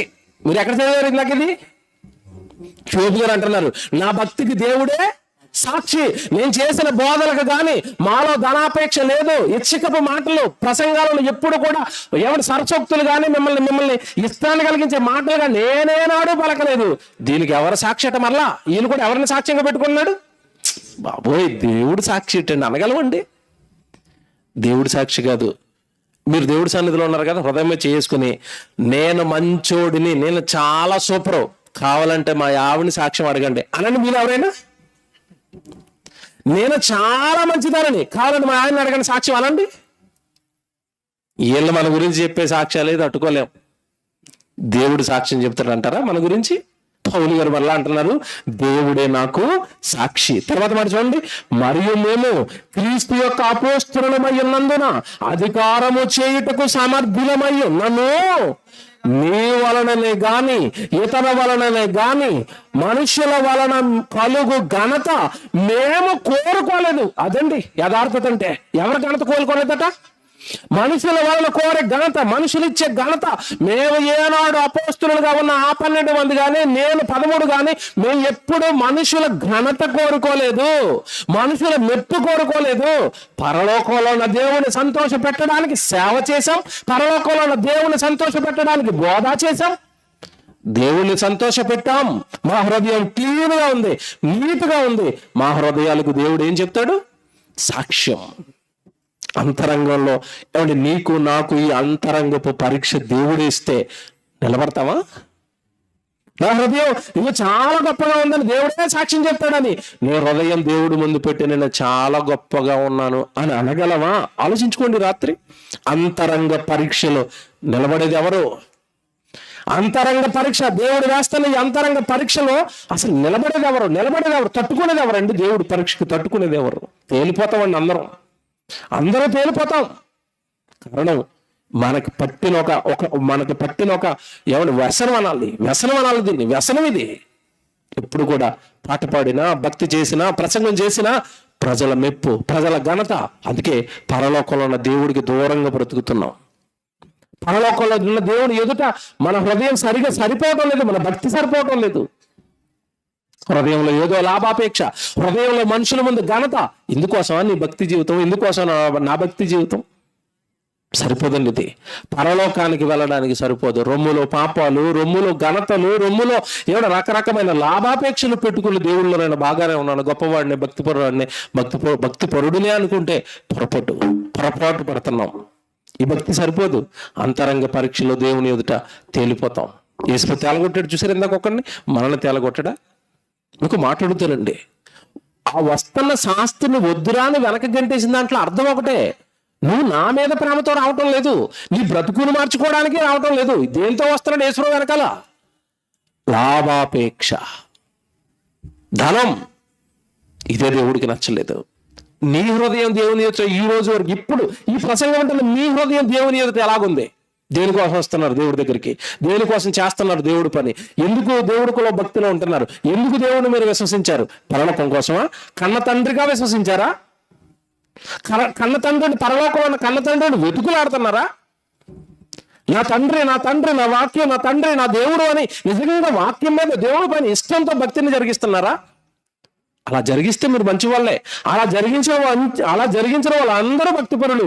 అలా జరిగించిన వాళ్ళందరూ హృదయము దేవుని ఎదుట నిలబెడితే తట్టుకుంటుందండి ఆయన వేసే ప్రశ్నలకు. లేదా మనలో ఏమైనా చిన్న చిన్న లోపాలు ఉంటే దిద్దుకుందాం.